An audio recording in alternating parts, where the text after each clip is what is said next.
तो last lecture तक हम लोगों ने नाइट्रेशन पढ़ लिया था। अब हम लोग नेक्स्ट रिएक्शन पे आता है एरोमेटिक हाइड्रोकार्बन का, जिसका नाम है सल्फोनेशन। ठीक है, तो हम लोगों का अब थर्ड रिएक्शन है, दैट इज सल्फोनेशन। तो हेडिंग लिखते हैं हम लोग सल्फोनेशन। तो सल्फोनेशन में देखो क्या होता है, हम लोग सल्फोनेशन में SO3H मीन्स सल्फोनिक एसिड को बेंजीन में ऐड करते हैं। सबसे पहले यही पता होना चाहिए व्हाट इज इलेक्ट्रोफाइल। तो इस रिएक्शन का हमारा जो इलेक्ट्रोफाइल है वो है SO3। This is our electrophile. ठीक है, तो देखो ऐसा था कि हेलोजिनेशन में भी जो इलेक्ट्रोफाइल था वो कटायन था, एक्स पॉजिटिव। नाइट्रेशन में भी इलेक्ट्रोपॉजिटिव क्या था, मतलब इलेक्ट्रोफाइल क्या था, NO2 positive, that is cation था।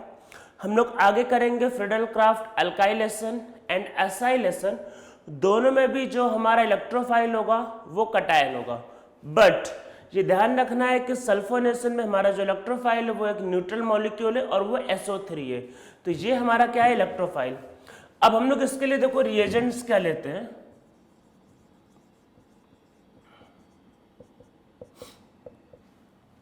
तो इसमें रिएजेंट लिया जाता है आपके पास कंसंट्रेटेड H2SO4। अगर आपको एल्केन याद हो कि एल्केन में क्या होता है, हेलोजिनेशन कराना मतलब नॉर्मल था, उसमें नाइट्रेशन करना डिफिकल्ट था और सल्फोनेशन करना और डिफिकल्ट था। तो सेम वैसे ही बेंजीन की रिएक्टिविटी बहुत लो होती है, तो उस पर भी हेलोजिनेशन कराना थोड़ा सा बेटर है, नाइट्रेशन कराना और डिफिकल्ट है, सल्फोनेशन करवाना और ज़्यादा डिफिकल्ट है। तो इस रिएक्शन का क्या है कि यील्ड बहुत हाई नहीं होता है, बहुत प्रिफर्ड रिएक्शन नहीं है। तो अगर आप इसको कंसंट्रेटेड नहीं लोगे तो रिएक्शन नहीं हो पाएगी। तो कंसंट्रेटेड H2SO4 साथ में इसको हीट करते हैं, या फिर आपको ये लिख के आ सकता है ओलियम, इसमें ओलियम भी लिया था, दैट इज H2O7, या इसमें हम लोग लेते हैं आपके पास कई बार ऐसा लिख के आता है फ्यूमिंग H2SO4। फ्यूमिंग H2SO4 का मतलब ये होता है कि इसमें H2SO4 के साथ क्या है, SO3 गैस भी प्रेजेंट है, उसको बोलते हैं फ्यूमिंग H2SO4। तो या तो फ्यूमिंग H2SO4 चाहिए, या फिर ओलियम चाहिए, या फिर कंसंट्रेटेड H2SO4 चाहिए, तब जाके ये रिएक्शन हो पाएगा, अदरवाइज ये रिएक्शन फिर आपके पास नहीं हो पाएगा। तो यहाँ हमारा क्या है, जो इलेक्ट्रोफाइल है वो SO3 होता है। तो फ्यूमिंग H2SO4 नॉर्मली प्रेफर करते हैं। फ्यूमिंग H2SO4 में क्या होता है, ऑलरेडी SO3 प्रेजेंट होता है। तो अब देखते हैं कि इसमें क्या होता है मैकेनिज्म हमारा।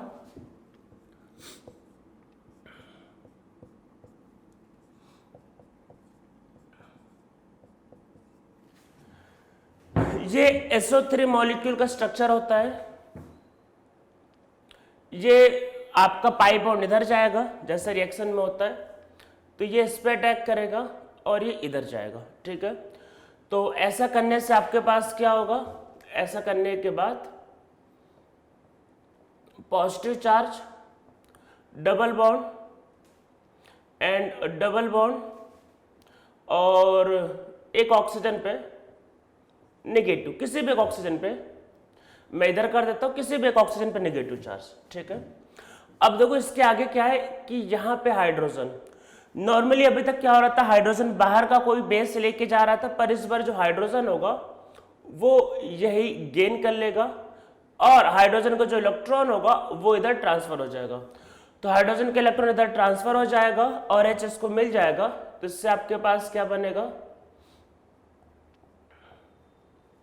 SO3H। ठीक है, ये बनेगा। तो अब देखो इसमें है क्या, हमको SO3 से मतलब होता है, मेनली SO3 से। तो अगर आप H2SO4 लोगे तो उसको हीट करोगे हल्का सा तो SO3 निकल जाएगा। ठीक है, ये फ्यूमिंग H2SO4 को लेना प्रेफर करते हैं। ये रिएक्शन जो होता है, ये रिएक्शन एक्चुअल में लो टेम्परेचर पे प्रेफर होता है। लो टेम्परेचर मतलब कि ये नॉर्मली 25 डिग्री 50 डिग्री पे होता है। अब ये रिएक्शन में क्या होता है, डीसल्फोनेशन, मतलब SO3 का क्या होता है, निकलने के चांस काफी हाई होते हैं। तो अगर आप इसको हीट करते हो तो SO3 गैस क्या होता है, दोबारा निकल जाता है। पहले इसमें समझो ये पहला स्टेप है, नॉर्मली यही इसमें स्लो स्टेप है, और इसमें जो सेकेंड स्टेप एक्चुअल में, ये जो पहला स्टेप एक्चुअल में ये आपके पास एक्चुअली से फास्ट स्टेप है, और इसमें जो सेकेंड स्टेप है एक्चुअली ये आपके पास स्लो स्टेप है। ये स्लो स्टेप क्यों है? क्योंकि SO3 क्या है, एक बहुत अच्छा लिविंग ग्रुप है, इसके निकलने के चांस ज़्यादा है, तो ये रिएक्शन करवा पाना काफ़ी डिफिकल्ट होता है। तो इसमें क्या है कि पहला वाला स्टेप फास्ट है, दूसरा वाला स्टेप क्या है, स्लो है। H को निकालना थोड़ा सा दिक्कत होता है क्योंकि ये निकलने के चांस इसके ज़्यादा हाई होते हैं। अगर आप इवन इसको हीट कर दो, सिर्फ हीट कर दो, तो SO3 गैस क्या होता है, निकल जाता है। तो आप इसके बारे में, सल्फोनेशन के बारे में कुछ पॉइंट लिख लो। तो सबसे पहला पॉइंट लिखो कि sulphonation is not a preferred electrophilic substitution reaction. In this, yield of product is low. In this, both the step are reversible step.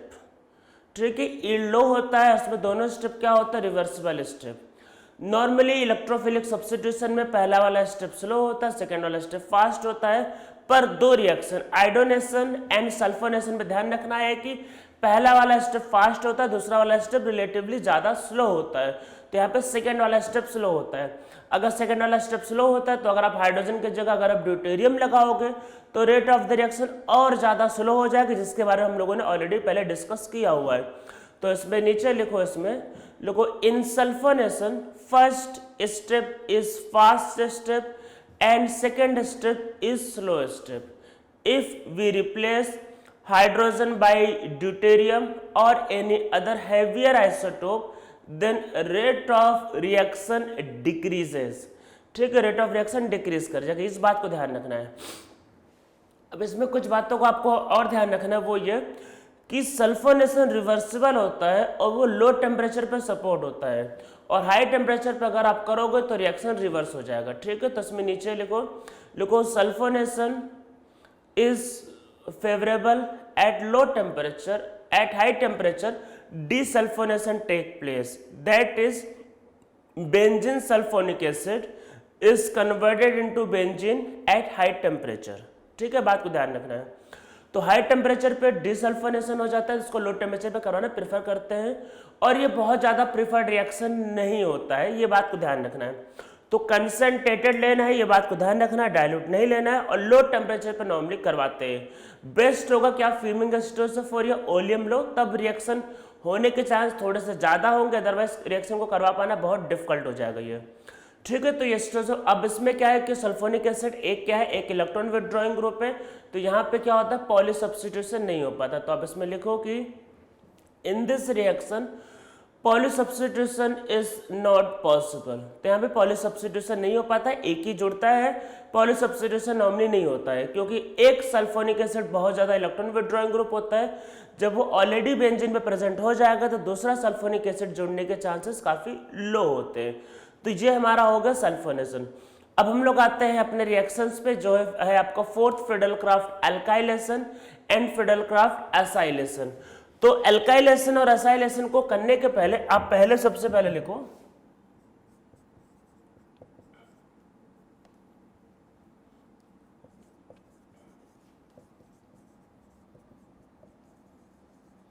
पहले हेडिंग लिखो फ्रीडल-क्राफ्ट रिएक्शन। पहले फ्रीडल-क्राफ्ट रिएक्शन लिख लो, अल्काइलेशन और एसाइलेशन को बाद में डिस्कस करते हैं। पहले मैं इसके रिलेटेड कुछ पॉइंट बता रहा हूं, वही ध्यान रखना है। ये पॉइंट मैं जो बता रहा हूं दोनों के लिए वैलिड है। फिर दोनों, पहले ही मैं कुछ पॉइंट बता रहा हूं जो दोनों रिएक्शन के लिए वैलिड है, फिर कुछ ऐसे पॉइंट करेंगे जो अल्काइलेशन में होगा, एसाइलेशन में होगा, फिर डिफरेंस बाद में। पहले कुछ पॉइंट लिख लो जो इंपॉर्टेंट है, जिस पे क्वेश्चन आता रहता है, जो आप भूल जाओगे, मैं इसलिए पहले अलग से बता रहा हूं। तो सबसे पहले देखो, फ्रीडल-क्राफ्ट चाहे वो अल्काइलेशन हो चाहे वो एसाइलेशन हो, दोनों के केस में क्या है कि जो इलेक्ट्रोफाइल है वो कार्बन है, और देखो कार्बन पे जो पॉजिटिव चार्ज होता है बहुत ज्यादा अच्छा इलेक्ट्रोफाइल नहीं काउंट होगा। देखो पहले वाले हेलोजनेशन में इलेक्ट्रोफाइल क्या आता है, हेलोजन पे पॉजिटिव चार्ज, वो एक स्ट्रॉन्ग इलेक्ट्रोफाइल था, हेलोजन पे positive. Halogen is a very high electronegative element, उस पर पॉजिटिव चार्ज, तो वो क्या होगा, बहुत स्ट्रॉन्ग इलेक्ट्रोफाइल, तो फटाफट अटैक करता है, रिएक्शन करता है। तो पहले वाले रिएक्शन में क्या था, हेलोजन पे वही पॉजिटिव चार्ज था, वो हो जाता है आराम से। सेकंड वाले पे नाइट्रोजन में पॉजिटिव चार्ज था, तो वो भी इजीली हो जाता है। थर्ड वाले पे न्यूट्रल था तो वो होने के चांस काफी लो थे, जैसा मैंने भी बताया। अब इस रिएक्शन में कार्बन पे पॉजिटिव चार्ज है, और क्योंकि ऑर्गेनिक केमिस्ट्री में हमारा सारा फोकस कार्बन पे ही ज्यादा घूमता है, तो इसलिए ये रिएक्शन रिलेटिवली ज्यादा इंपॉर्टेंट है बाकी के कंपेरिजन में। अब कार्बन की इलेक्ट्रोनेगेटिविटी लो है तो उसका इलेक्ट्रोफिलिक कैरेक्टर कम होता है। तो ये ध्यान रखना है कि फिडेलक्राफ्ट अल्काइलेशन या असाइलेशन में इलेक्ट्रोफाइल जो होता है बहुत स्ट्रांग नहीं होता है। अगर बहुत स्ट्रांग इलेक्ट्रोफाइल नहीं है तो देखो होता क्या, अगर स्ट्रांग इलेक्ट्रोफाइल है, स्ट्रांग मतलब उसके पास इलेक्ट्रॉन बहुत कम है, बेचारा तड़प रहा है, मर रहा है, उसके पास इलेक्ट्रॉन बहुत कम है, तो वो कुछ नहीं देखेगा, तुरंत जाके अटैक कर देगा। अगर बहुत स्ट्रांग इलेक्ट्रोफाइल स्ट्रांग है तो वो कहीं पे भी जाके अटैक कर देगा। अगर इलेक्ट्रोफाइल वीक है, देखो लेस इलेक्ट्रोनेगेटिव है तो पॉजिटिव चार्ज ज्यादा स्टेबल होगा, मतलब कार्बन की इलेक्ट्रोनेगेटिविटी कम है तो पॉजिटिव चार्ज ज्यादा स्टेबल है, तो स्टेबल है तो वीक इलेक्ट्रोफाइल, तो वीक इलेक्ट्रोफाइल है तो थोड़ा रुक के या थोड़ा आराम से अटैक करेगा। अगर बेंजीन पे स्ट्रॉन्ग इलेक्ट्रॉन विड्रॉइंग ग्रुप आ गए जो बेंजीन से इलेक्ट्रॉन को खींच लेंगे तो बेंजीन पे इलेक्ट्रॉन डेंसिटी कम हो जाएगी। अगर इलेक्ट्रॉन डेंसिटी कम होगी तो बेंजीन एक अच्छा न्यूक्लियोफाइल नहीं होगा। जब बेंजीन अच्छा न्यूक्लियोफाइल नहीं होगा तो फिर इसका मतलब इसके इलेक्ट्रोफाइल का अटैक बेंजीन पे नहीं होगा। तो ध्यान रखना है कि जब बेंजीन पे एक strong electron withdrawing group present होता है तो फिडेलक्राफ्ट रिएक्शन नहीं होता। तो पहला पॉइंट लिखो when strong electron withdrawing group are present on benzene ring, in that case Friedel Crafts reaction does not take place. तो उस केस में फिडेलक्राफ्ट रिएक्शन नहीं होता है। तो क्या क्या हो सकता है, बेंजीन पे जैसे NO2 जोड़ दिया, वो सारे मॉलिक्यूल का लिस्ट मैंने जो पहले लिखवा रखा है, जो -M और -I दोनों लगाते हैं वो सारे का सारे, ठीक है। NO2 जोड़ दो, CN जोड़ दो, CHA जोड़ दो, कोई भी जोड़ सकते हो, ठीक है। तो ये सारे के सारे स्ट्रॉन्ग इलेक्ट्रॉन विड्रॉइंग ग्रुप है, तो इनमें फिडेलक्राफ्ट रिएक्शन नहीं होगा, ये बात को ध्यान रखना है। सल्फोनिक एसिड जोड़ दो, और कुछ मॉलिक्यूल ऐसे होते हैं जिनका -I बहुत स्ट्रांग होता है, उसमें भी नहीं करवाते, जैसे कि CF3। अगर CF3 होगा तो वो भी नहीं हो पाता। अगर नाइट्रोजन पे पॉजिटिव चार्ज है और R3 कुछ ऐसा मॉलिक्यूल है, तो इस मॉलिक्यूल के केस में भी क्या होता है, फिडेलक्राफ्ट रिएक्शन नहीं हो पाता। मतलब कि या तो मॉलिक्यूल -I और -M लगाए, या फिर उस मॉलिक्यूल का -I बहुत ज्यादा स्ट्रॉन्ग हो, 3 फ्लोरीन या फिर नाइट्रोजन पॉजिटिव चार्ज, तब ऐसा हो सकता है कि रिएक्शन आपके पास ना हो। तो इन मॉलिक्यूल में और भी मॉलिक्यूल हो सकता है, बहुत सारे लिख सकते हो। तो ये सारे क्या है, स्ट्रॉन्ग इलेक्ट्रॉन विड्रॉइंग ग्रुप, और अगर स्ट्रॉन्ग इलेक्ट्रॉन विड्रॉइंग ग्रुप है तो फिर रिएक्शन फिर नहीं होता है, ठीक है। हम लोग बहुत खुश हो गए कि चलो स्ट्रॉन्ग विड्रॉइंग के केस में नहीं होगा, तो हमने सोचा कि जब विड्रॉइंग के केस में नहीं होगा तो डोनेटिंग के केस में तो मजे से होना चाहिए, मस्त होना चाहिए, पर वैसा भी नहीं होता है। अगर आपके पास एक स्ट्रॉन्ग इलेक्ट्रॉन डोनेटिंग ग्रुप है जैसे कि OH NH2, तो उसके केस में भी क्या होता है, रिएक्शन नहीं होता है। रीजन समझेंगे बाद में, पहले इसमें सेकंड पॉइंट लिखो in case of strong electron donating group Friedel Crafts reaction does not take place. समझ में आ रहा है, ये बहुत इंपॉर्टेंट है, लोग इसको भूल जाते हैं।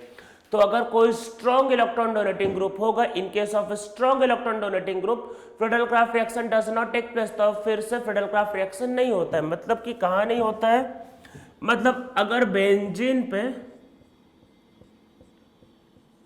OH जुड़ा है तो रिएक्शन को भूल जाओ, फिर फिडेलक्राफ्ट रिएक्शन नहीं होगा। बेंजीन पे अगर OR जुड़ा है,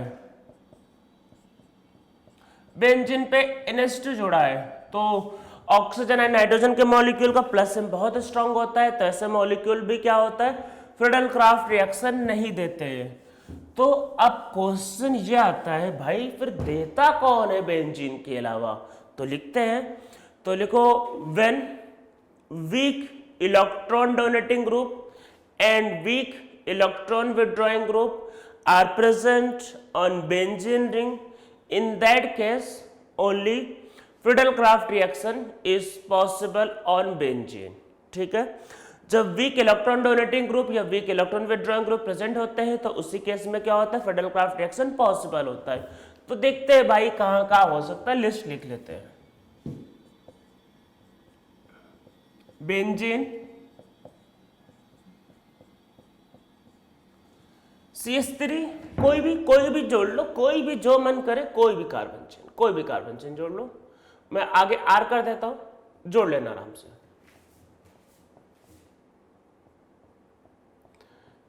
halogen is a weak withdrawing, कोई भी हेलोजन जोड़ लो। ठीक है, फ्लोरीन, क्लोरीन, ब्रोमीन, आयोडीन सब में होता है। ठीक है, इन सब में क्या होता है, सब में होता है आपके पास फ्रीडल क्राफ्ट रिएक्शन। ठीक है, सब में होता है। और कुछ मॉलिक्यूल जो ध्यान रखने हैं, OCOR इसमें होता है। मैंने कहा था ऑक्सीजन वाले में नहीं होता, जो स्ट्रॉन्ग डोनेटिंग होते, ये स्ट्रॉन्ग डोनेटिंग नहीं। क्यों? तो कोई यहां पे है लोन पेयर इधर भी जाता है और ये लोन पेयर इधर भी आता है। तो ऑक्सीजन का लोन पेयर दो जगह बढ़ गया, ये भी खींच रहा है, ये भी खींच रहा है। ज्यादा कौन खींचता है? ज्यादा ऑक्सीजन खींचता है, ज्यादा इलेक्ट्रोनेगेटिव एलिमेंट ज्यादा खींचेगा, तो बेंजीन को कम मिलेगा।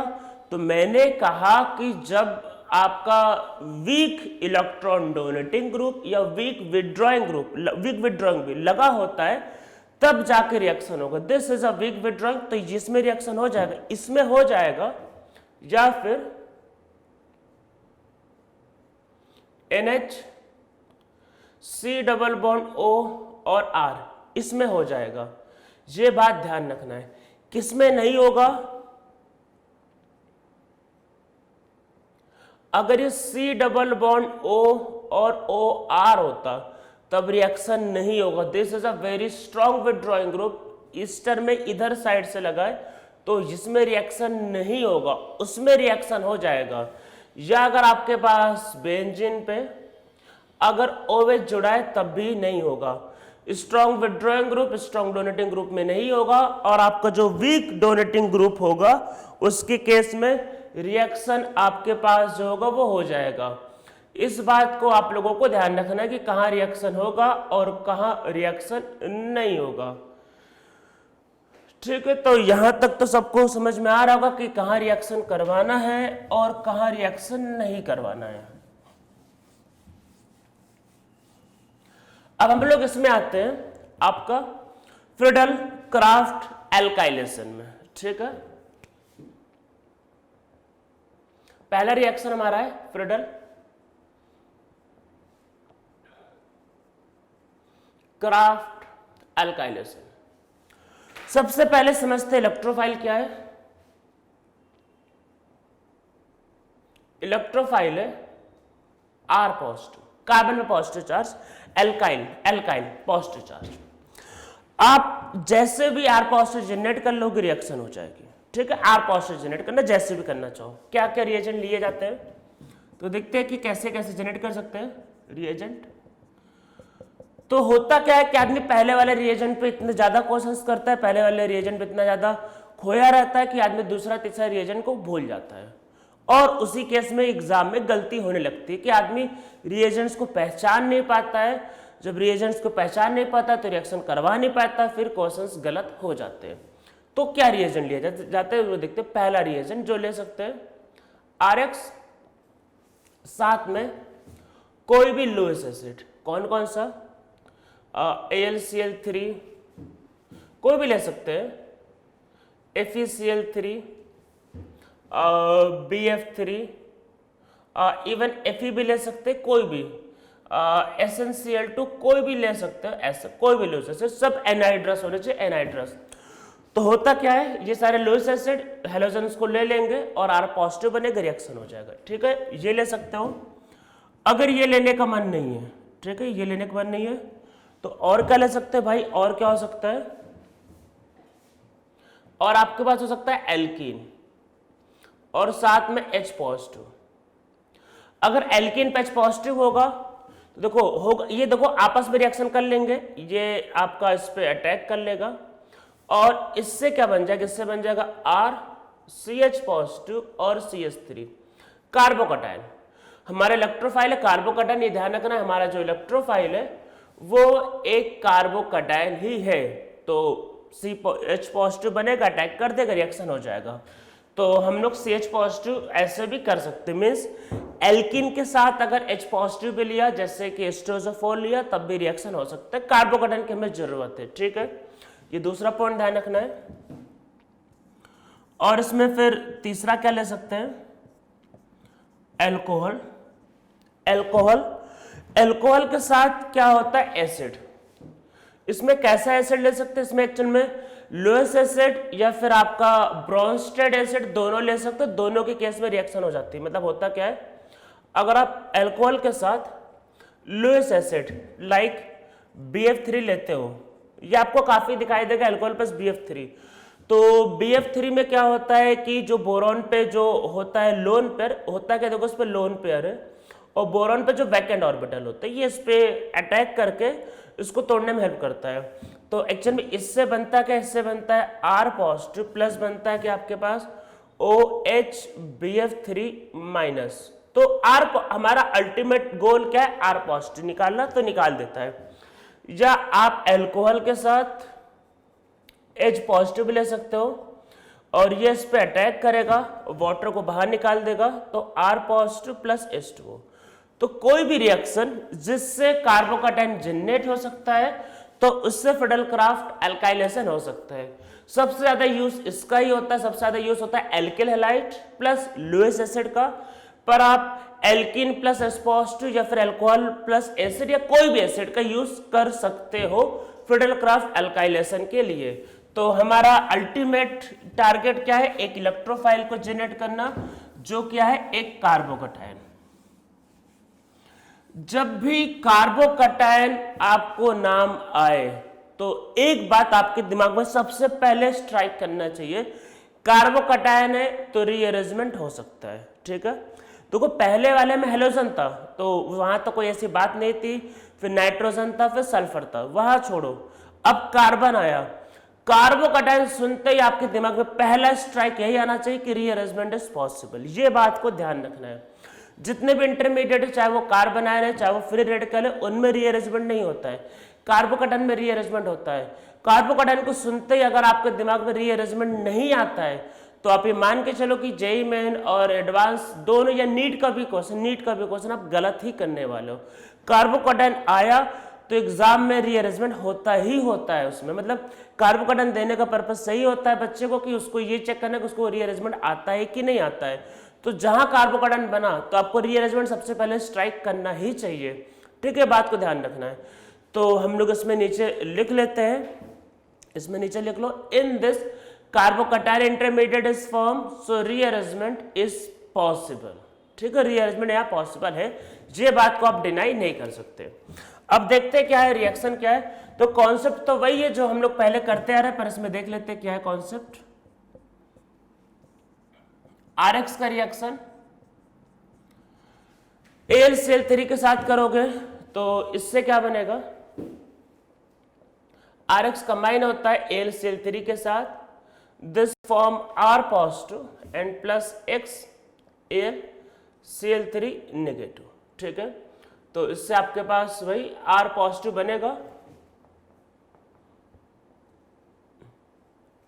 This will attack, R positive बना है तो दिस कैन अंडरगो रीअरेंजमेंट, इसका रीअरेंजमेंट हो सकता है। ये हो गया। नेक्स्ट सिस्टम में AlCl3 among all the Lewis acid AlCl3 is best, ये बात ध्यान रखना, ये बेस्ट Lewis acid आपके पास। और ये जो H होगा इसको ले लेगा और ये कैटलिस्ट दोबारा रिकवर कर जाएगा।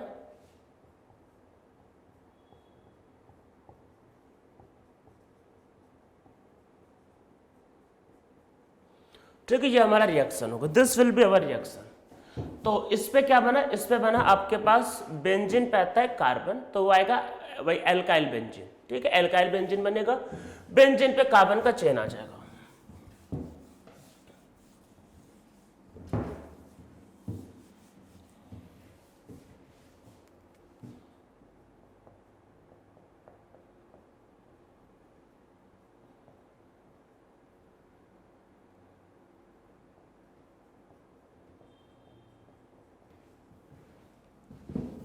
प्रोडक्ट लिखना है सबके फटाफट।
ठीक है, इन रिएक्शंस को करते हैं फटाफट।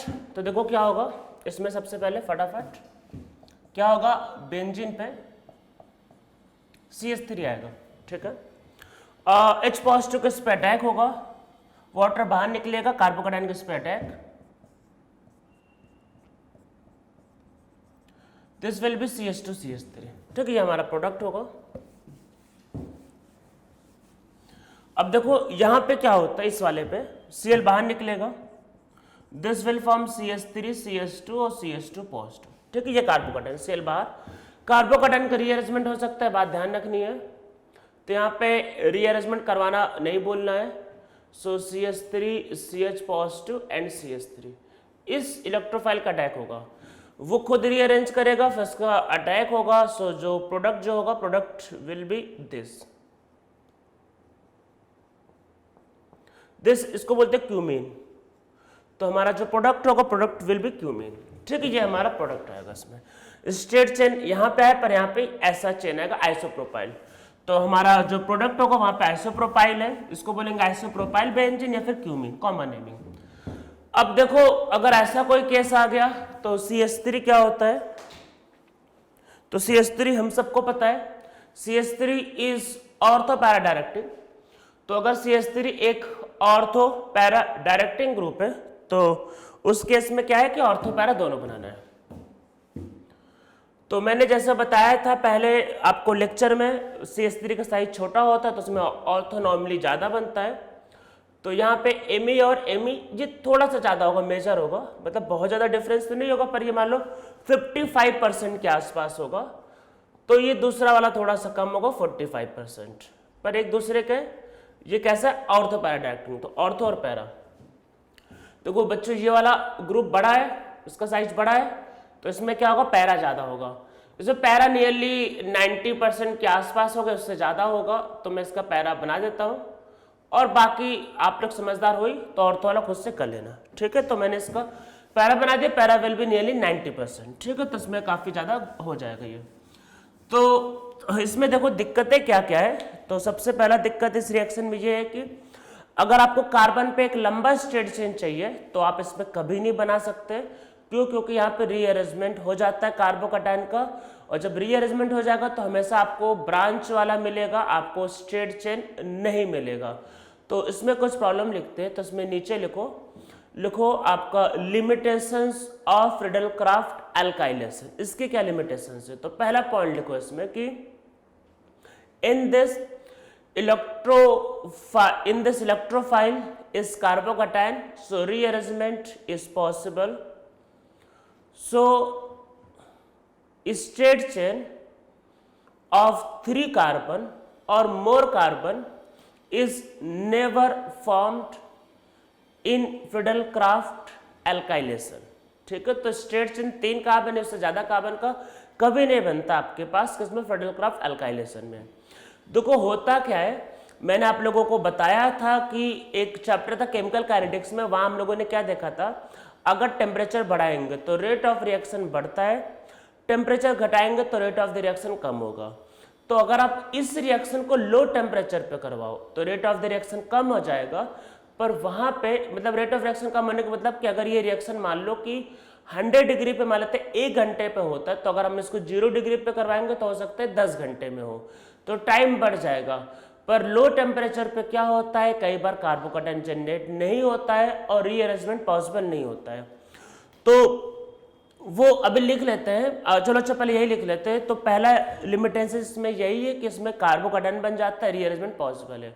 अगर हम चाहते हैं कि कार्बोकैटायन ना बने, ठीक है, तो क्या कर सकते हैं, तो इसमें नीचे लिखो method to control carbocation formation. तो कौन से मेथड को यूज कर सकते हैं कार्बोकैटायन को फॉर्मेशन को रोकने के लिए, method to control carbocation formation. तो 2 काम कर सकते हैं अगर आप चाहते हो कि कार्बोकैटायन ना बने। कार्बोकैटायन नहीं बनेगा तो रीअरेंजमेंट पॉसिबल नहीं होता है। तो देखो होता क्या है,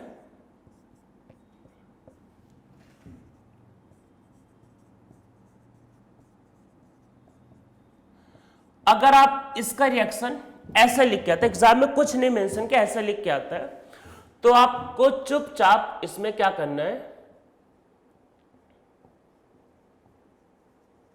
ये बनाना है, ठीक है, बिना किसी टेंशन के बनाना है। पर अगर आपको एग्जाम में ऐसा लिख के आ गया,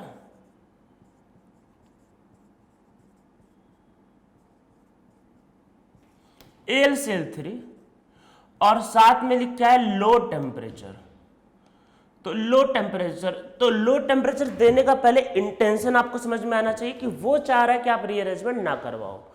तो ऐसे केस में कि जो रिएक्शन एक्चुअल में जो होता है उसमें बनेगा CH2 CH2 CH3, ये हमारा प्रोडक्ट आएगा। आप बोलोगे सर ऐसा कैसे होगा, देखो ऐसा इसलिए होता है, देखो पहले समझो क्या है, CH3 CH2 CH2 और Cl और यह AlCl3, ठीक है। क्लोरीन के पास लोन पेयर होता है तो Al के पास वैकेंट ऑर्बिटल, तो दोनों में बॉन्ड बनता है, तो क्या बनता है CH3 CH2 CH2, Cl पे आएगा पॉजिटिव चार्ज एक्चुअल में, और ये आएगा Al और Cl3 इस पे आएगा नेगेटिव चार्ज, ठीक है।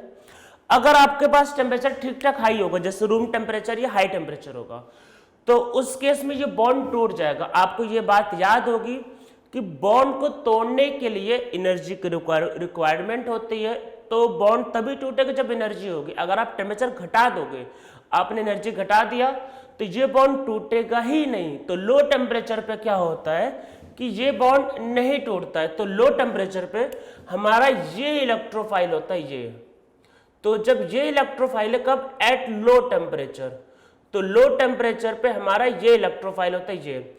जब ये इलेक्ट्रोफाइल है तो कार्बोकैटायन बना ही नहीं, जब कार्बोकैटायन नहीं बना तो भाई किस बात का रीअरेंजमेंट, तो लो टेम्परेचर पे क्या होता है, कार्बोकैटायन नहीं बनता है। तो आप इसमें नीचे लिखो eight low temperature carbocation is not formed, तो लो टेम्परेचर पे कार्बोकैटायन बनता ही नहीं, ये हमारा इलेक्ट्रोफाइल होता है एट लो टेम्परेचर। अब देखो होता क्या लो टेम्परेचर पे, तो ये आपके पास मॉलिक्यूल है और मैं लिख देता हूं CH3 CH2 CH2 Cl और ये AlCl3। अब इसको ध्यान से देखो, Cl एक बहुत हाई इलेक्ट्रोनेगेटिव एलिमेंट है, उस पर आया पॉजिटिव चार्ज, ठीक है। ये इलेक्ट्रॉन फिर अपना कमी को पूरा करने के लिए कार्बन से खींचेगा, पता ही होता है।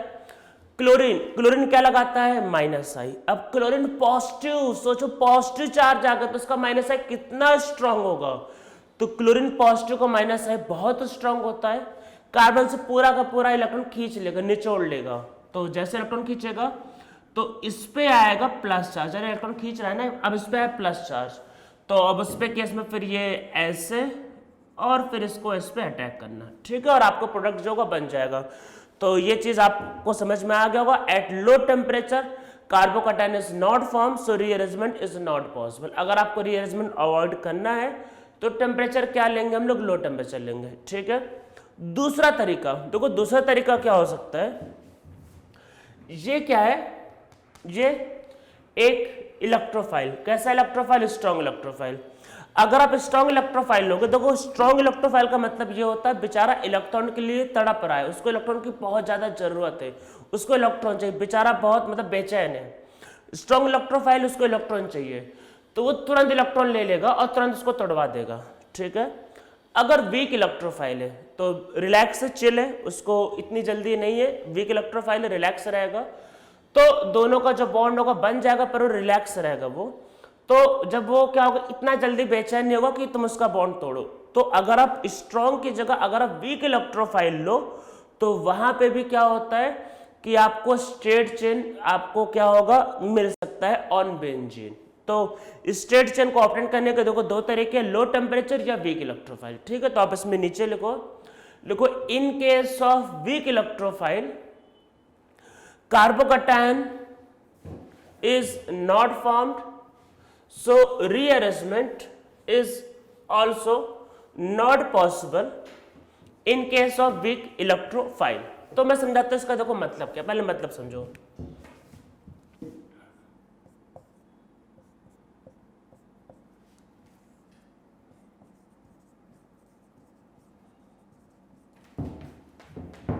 ये एक मॉलिक्यूल है,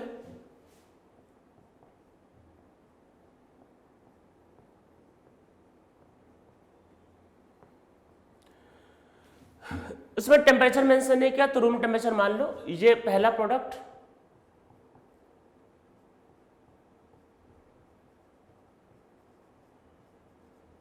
ये दूसरा प्रोडक्ट, ठीक है, ये फर्स्ट, ये सेकंड।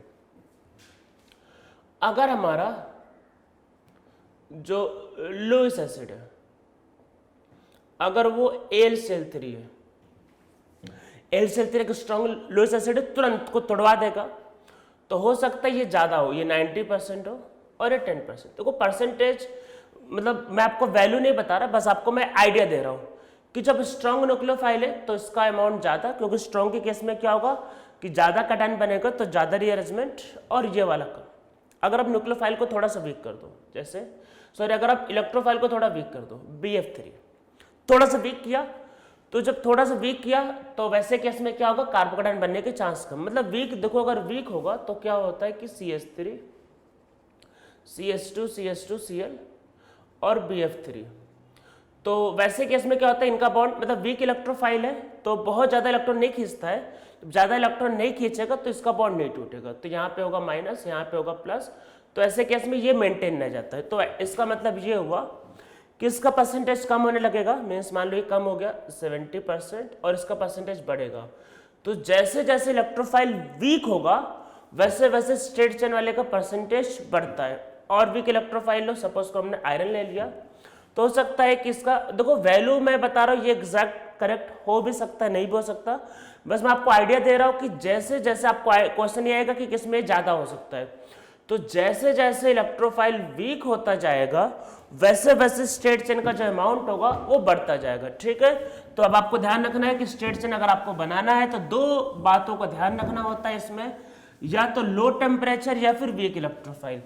पर दोनों केस में वही है कि अगर आप लो टेम्परेचर लोगे तो रेट ऑफ द रिएक्शन कम होगा, तो रिएक्शन करवाने में बहुत ज़्यादा टाइम लगता है। या अगर आप वीक इलेक्ट्रोफाइल लोगे तो अब देखो वीक इलेक्ट्रोफाइल है तो वीक कैटेलिस्ट है तो रिएक्शन को करवाने में बहुत टाइम लगेगा। तो इस वजह से दोनों को अवॉइड करते हैं। हम चाहते हैं कि रिएक्शन एक अप्रोप्रिएट टाइम पे हो जाए, तो उसके लिए हम लोगों को हाई टेम्परेचर लेना पड़ता है या फिर उसके लिए हमें एक स्ट्रॉन्ग इलेक्ट्रोफाइल लेना पड़ता है। और दोनों के केस में क्या होता है फिर आपका कार्बोकैटायन बन जाता है और रीअरेंजमेंट हो जाता है। तो इसलिए नॉर्मली इसमें रीअरेंजमेंट हो जाता है क्योंकि हम लोग एक हाई टेम्परेचर और एक स्ट्रॉन्ग इलेक्ट्रोफाइल को या फिर एक स्ट्रॉन्ग लुइस एसिड को लेते हैं। ठीक है, बात को ध्यान रखना है। अगर ऐसा नहीं करोगे तो टाइम ऑफ द रिएक्शन बहुत ज़्यादा होगा। तो ये तो पहला दिक्कत है कि इसमें रीअरेंजमेंट हो जाता है। इसमें देखो दूसरा जो बहुत बड़ा दिक्कत है वो इसमें क्या है, रिएक्शन को पहले समझो। इसमें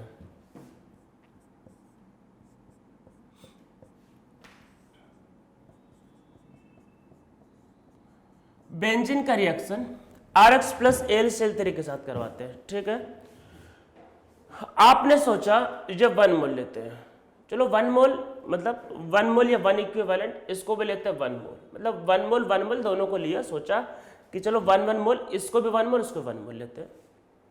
और आपको ये 1 मोल मिल जाए ये इम्पॉसिबल है, मतलब ये इम्पॉसिबल है।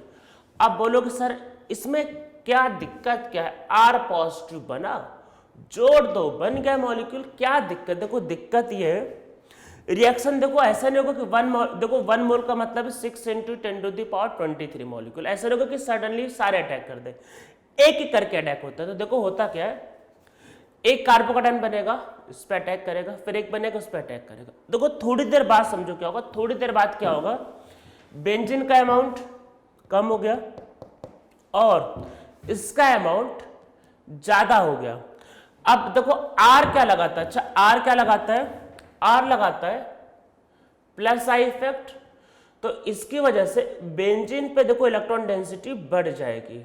अगर बेंजीन पे इलेक्ट्रॉन डेंसिटी बढ़ गया, अब समझो कि आपके पास क्रिएट हुआ आर पॉजिटिव, इसके पास देखो दो ऑप्शन है, इधर बेंजीन पे अटैक करना और उधर बन गया ये इस पे अटैक करना। तो वो क्या होगा, इस पे अटैक करना प्रिफर करेगा। क्यों? क्योंकि यहां पे बेंजीन पे इलेक्ट्रॉन डेंसिटी ज्यादा है, तो यहां पे अटैक करना प्रेफर करेगा। तो यहां पे फिर क्या बन जाएगा, दो, मतलब कि यहां पे एक ग्रुप जिसको बोलते हैं मोनो सब्स्टिट्यूशन पे रिएक्शन को रोक पाना बहुत डिफिकल्ट है, ये समझ लो इम्पॉसिबल टाइप है। और फ्रीडल क्राफ्ट रिएक्शन में पॉली सब्स्टिट्यूशन होने के चांस बहुत हाई होते हैं। पॉली सब्स्टिट्यूशन क्यों? क्योंकि जब कार्बन आपका चेन जोड़ता है बेंजीन पे तो इलेक्ट्रॉन डेंसिटी बढ़ जाता है, तो रेट ऑफ द रिएक्शन और बढ़ जाएगा।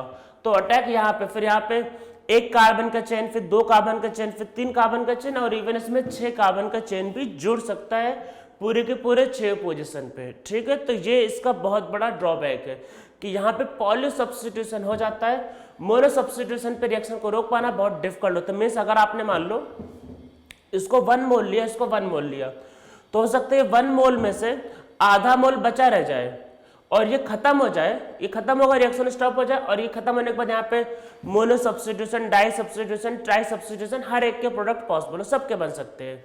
अब देखो जोड़ेंगे कैसे, अरे ये पता होगा ये ऑर्थो पैरा, तो इसके ऑर्थो पैरा पे जोड़ देना, ऐसे चलता जाता है ये। ठीक है, तो आप यहाँ पे नीचे लिखो, when carbon chain is present on benzene ring, electron density on benzene ring increases, so rate of reaction also increases. So in case of Friedel-Crafts alkylation, polysubstitution is possible and reaction cannot stop at monosubstituted benzene ring. तो मोनोसब्स्टिट्यूटेड benzene ring पे stop नहीं कर सकते। तो कर क्या सकते हैं, अगर आप चाहते हो कि अगर आप चाहते हो सिर्फ मोनो सब्स्टिट्यूशन हो और पॉली सब्स्टिट्यूशन ना हो, तो उसके लिए आप बेंजीन को एक्सेस में लो। देखो बेंजीन अगर ज्यादा होगा और आर पॉजिटिव कम होगा, तो जब भी आर पॉजिटिव बनेगा तो उसको सामने दिखाई देगा बेंजीन, तो बेंजीन पे अटैक करता रहेगा और आर पॉजिटिव खत्म हो जाएगा। ठीक है, तो if we want only mono substituted product, in that case benzene is taken in excess। तो बेंजीन को उस केस में क्या लेना होगा, एक्सेस में। तो जब बेंजीन को एक्सेस में लेते हैं तो उस केस में क्या होगा, आपका बनेगा मोनो सब्स्टिट्यूशन। तो ध्यान रखना कि इसमें दो दिक्कत है, पहला पॉली सब्स्टिट्यूशन का, दूसरा दिक्कत इसमें क्या है कि रीअरेंजमेंट का। तो यहाँ पे आपका मतलब कि सिंगल पे रोक पाना बहुत डिफिकल्ट होता है। ठीक है, तो समझ में आपको आ ही रहा होगा क्या क्या इसमें होता है।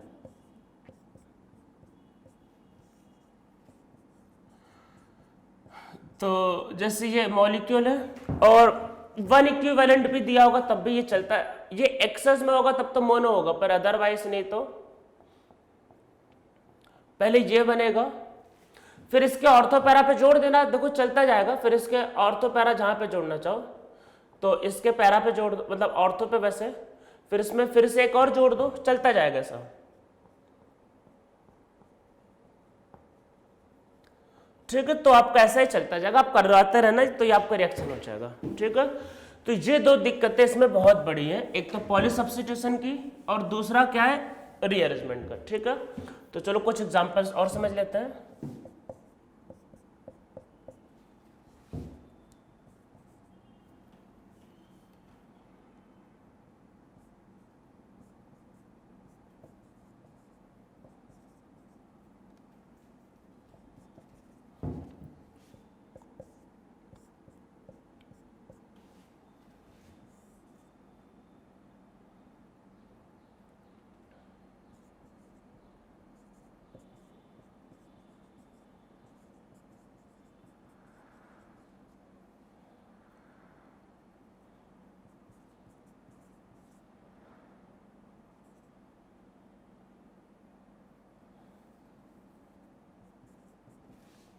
तो देखो ये दो रिएक्शन करवाते हैं। तो इस वाले में BF3 इसको अटैक करके तोड़ देगा और पॉजिटिव चार्ज आएगा और इसको जोड़ देना बेंजीन पे, तो ये हमारा प्रोडक्ट होगा। ठीक है, ये ऑक्सीजन बाहर निकल जाएगा, कार्बोकेटाइन उस पर अटैक करेगा। इसके केस में देखो क्या होगा, पहले ये इसमें पहले वही इलेक्ट्रोफाइल को पहचान लो, ये बनेगा, इसका रीअरेंजमेंट हो सकता है।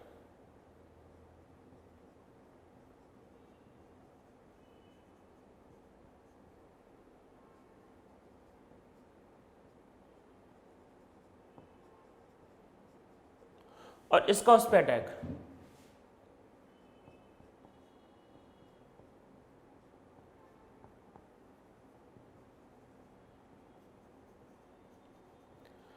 ठीक है। तो ये हमारा क्या होगा, प्रोडक्ट आएगा। So this will be our product.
तो ये कुछ रिएक्शंस को देखते हैं।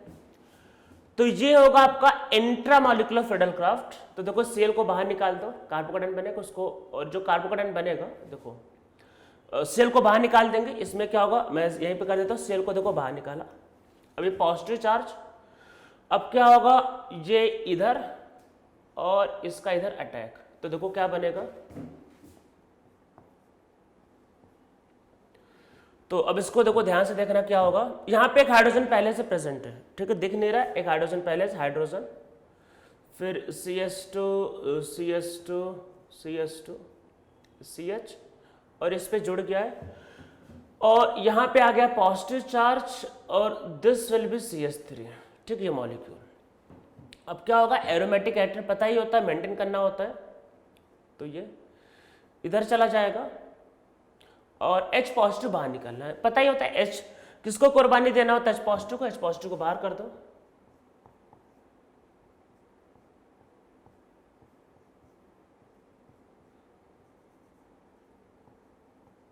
तो ये हमारा आंसर है, ठीक है, ये आंसर है।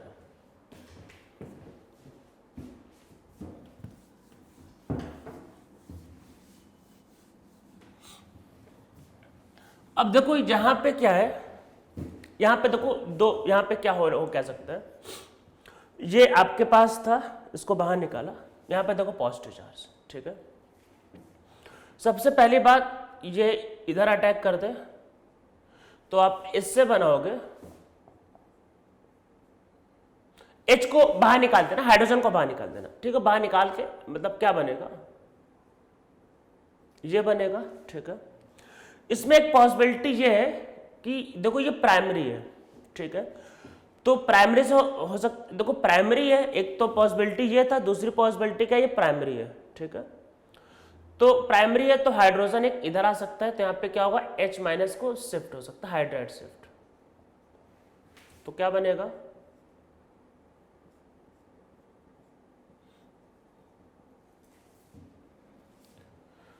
CH2 CH2 CH positive CH3, ठीक, ये बनेगा हमारा, ये बना। अब इसमें क्या होगा, ये इधर और इसका इस पे अटैक, और H को बाहर निकाल दे, H को बाहर कर दो, तो क्या बना,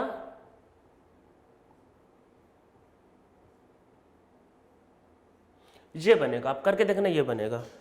तो क्वेश्चन आता है किसको ज्यादा रखना है किसको कम रखना है। तो देखो अगर टेम्परेचर मेंशन नहीं किया तो आप नॉर्मल टेम्परेचर की बात करोगे, नॉर्मल टेम्परेचर की बात करेंगे तो नॉर्मल टेम्परेचर के केस में हम लोग प्रोडक्ट को ज़्यादा स्टेबल बनाते हैं। तो इसमें ये क्या होगा मेजर और इसमें ये है माइनर, ठीक है। तो देखो प्रोडक्ट की स्टेबिलिटी ज़्यादा मैटर करती है। तो अगर आपको टेम्परेचर मेंशन नहीं किया तो ये मेजर और माइनर, पर अगर टेम्परेचर मान लो लो है तो लो टेम्परेचर पे हम देखो लो टेम्परेचर में लो एनर्जी, तो हम स्टेबल इंटरमीडिएट को बनाना प्रेफर करते हैं, तो ये टेम्परेचर होगा, ठीक है। तो इसमें मैं लिख देता हूँ ये 1 बेटर है, इसको लिख देता है 2, ठीक है। तो ये 6 member ring, 6 member ring is more stable, 5 member ring is less stable. तो नीचे लिखो 6 member ring is more stable as compare to 5 member ring, ठीक है। सबको पता होगा, मैंने कई बार बता भी रखा है क्लास में बातें। अब इसमें देखो नीचे लिखते हैं, इसमें लिखो at normal temperature normally we form more stable product as the major product, ठीक है। मोर स्टेबल प्रोडक्ट क्या होगा मेजर प्रोडक्ट, ठीक है। तो इसमें नीचे लिखो इसमें normally we prefer to for 6 member ring, ठीक है। तो first product is major at normal temperature but at low temperature second product is major. तो लो टेम्परेचर पे क्या होगा सेकेंड प्रोडक्ट मेजर होगा। तो इसमें नीचे लिखो जैसा हम लोगों ने पहले से किया था टीसीपी और केसीपी। तो एट रूम टेम्परेचर हम लोगों ने थर्मोडायनामिकली कंट्रोल प्रोडक्ट बनाया था जहां पे स्टेबल एल्किन बनाया था, याद करो एल्किन में। और लो टेम्परेचर पे हम लोगों ने केसीपी करवाया था जहां पे हमने इंटरमीडिएट की स्टेबिलिटी को ज्यादा इंपॉर्टेंट दिया था। तो इसमें नीचे लिखो eight low temperature reaction proceed through more stable intermediate. तो रिएक्शन क्या होता है किससे प्रोसीड करेगा थ्रू मोर स्टेबल इंटरमीडिएट, ठीक है। अब देखो ये मॉलिक्यूल है, इसमें कई बार ऐसा लिख के आएगा, एक चीज ध्यान रखना, ऑलरेडी एक एरोमेटिक रिंग होगा ऑलरेडी, ठीक है। तो ये भी एरोमेटिक बनना चाह रहा है, बेचारा एकदम तड़प रहा है एरोमेटिक बनने के लिए। तो अगर आप इसमें पैलेडियम साथ में कार्बन और इसको हीट कर दो, ठीक है, या आपको लिख के आएगा सेलेनियम, सिर्फ सेलेनियम और हीट। तो ये सब क्या होता है, सब हाइड्रोजन को निकालने की टेंडेंसी रखते हैं, पर कोई ना कोई ड्राइविंग फोर्स होना चाहिए। तो ऑलरेडी एक एरोमेटिक रिंग है तो उसका ड्राइविंग फोर्स है, तो ये फटाफट बन जाएगा, ठीक है। समझ में आपको आ रहा होगा। तो ये हमारा रिएक्शन हो जाएगा। तो इससे वो बनाना होगा तो हम लोग जैसे पैलेडियम कार्बन या फिर सेलेनियम कार्बन, सेलेनियम के साथ हीट कर देंगे सेलेनियम के, तो आपका वो मॉलिक्यूल एरोमेटिक बन जाता है, ठीक है। तो ये हम लोगों का हो गया फ्रीडल-क्राफ्ट अल्काइलेशन, ठीक है। तो मैंने इसके जो भी इंपॉर्टेंट पॉइंट थे सारे बता दिए। हाँ चलो इसमें अच्छा एक मल्टी वाला केस कर लेते हैं, चलो एक मल्टी वाला केस भी कर लेते हैं, ओके। वो सब भी कर लिया जाए, चलो कुछ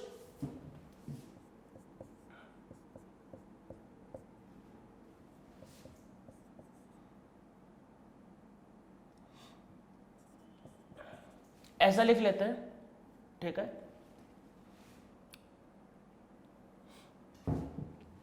ये पहला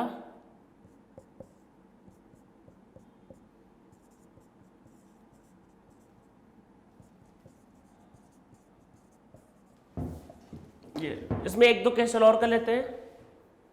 नॉर्मल बोला है एकदम और एसिड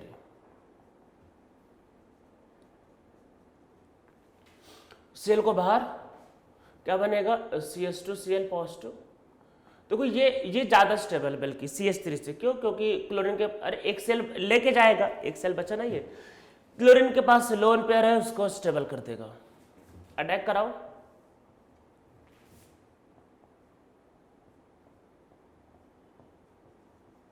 CH2Cl, ठीक है। पहली बार यहां पे भी करवाएंगे,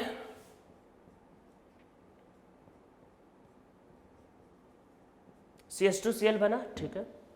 बेंजीन देखो एक्सेस में है, समझो ये पहली बार अटैक हुआ अरे यही बना, और बेंजीन एक्सेस में है तो बेंजीन बचा हुआ है एक्सेस में, और कैटलिस्ट तो जैसा था वैसा रिकवर कर जाता, कैटलिस्ट तो होगा ही होगा, कैटलिस्ट कहां जाएगा। तो अब देखो ये इसके साथ मिलके दोबारा एक इलेक्ट्रोफाइल बनाएगा, बेंजीन पे आएगा CH2 पॉजिटिव, और इलेक्ट्रोफाइल दोबारा बेंजीन पे अटैक करेगा। देखो एक सेल निकला, ये बना, अभी एक सेल बचा है ना, अभी एक सेल बचा हुआ है और बेंजीन भी बचा हुआ, एक्सेस में लिया इस बार, तो फिर से कटायन बनेगा। और ये कटायन तो भाई बहुत स्टेबल है, बेंजीन के बाहर है, कोई दिक्कत भी नहीं है, आराम से स्टेबल है, अटैक करेगा। So product will be this. तो ये हमारा प्रोडक्ट होगा। तो मतलब कि 2 बार हमने क्या करवा दिया, फ्रीडल-क्राफ्ट रिएक्शन।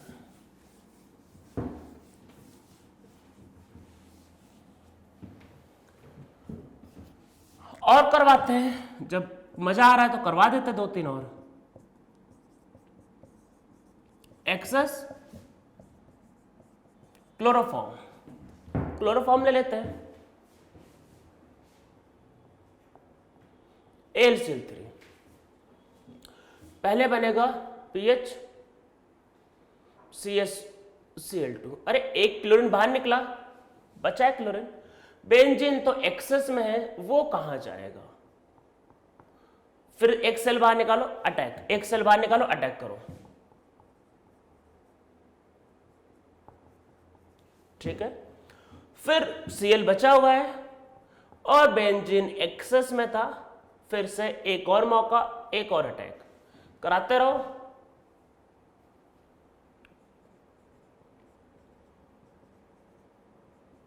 तो ये हमारा प्रोडक्ट है, हर क्लोरीन की जगह एक पीएच। ठीक है, तो ये तभी हो पाएगा जब बेंजीन एक्सेस में होगा। समझ में आ रहा है? तो ये हो गया। अब next reaction, CCl4 carbon tetrachloride. अब देखते हैं कि क्या होता है। एक बार में अटैक बनेगा, एक क्लोरीन बाहर निकला, पीएच पे CCl3। ठीक है, ये फिर से बेंजीन पे अटैक,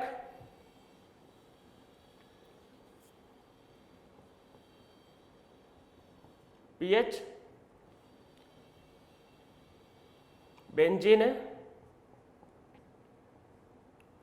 और Cl। बस बस बस बस यही प्रोडक्ट है, इसके आगे रिएक्शन नहीं जा पाएगा। क्यों? आप बोलोगे सर क्यों, एक क्लोरीन और तो बचा है। अरे बेचारा कार्बन, छोटा सा एटम, कितने क्लोरीन, कितने मतलब बेंजीन जोड़ोगे, स्पेस कहाँ है? बेचारा कार्बन, इधर भी बेंजीन, इधर भी बेंजीन, इधर भी बेंजीन, कहाँ स्पेस, कहाँ है? जगह नहीं है। तो एक कार्बन पे एक 4 बेंजीन नहीं जोड़ सकता, स्पेस खत्म हो गया। तो इसमें नीचे लिखो बस यही प्रोडक्ट, इसमें बस जगह ही नहीं होगी। ठीक है, तो इसमें नीचे लिखो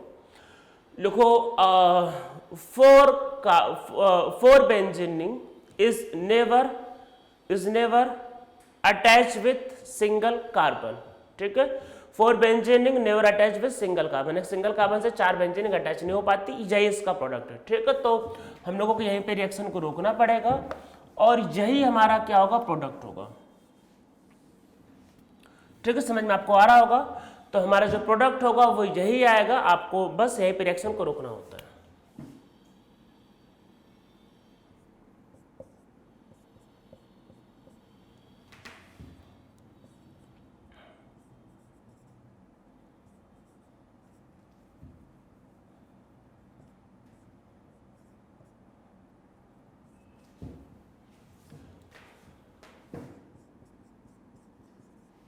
ये एक रिएक्शन करते हैं, इसको एक कटायन बनेगा। पहले देखिए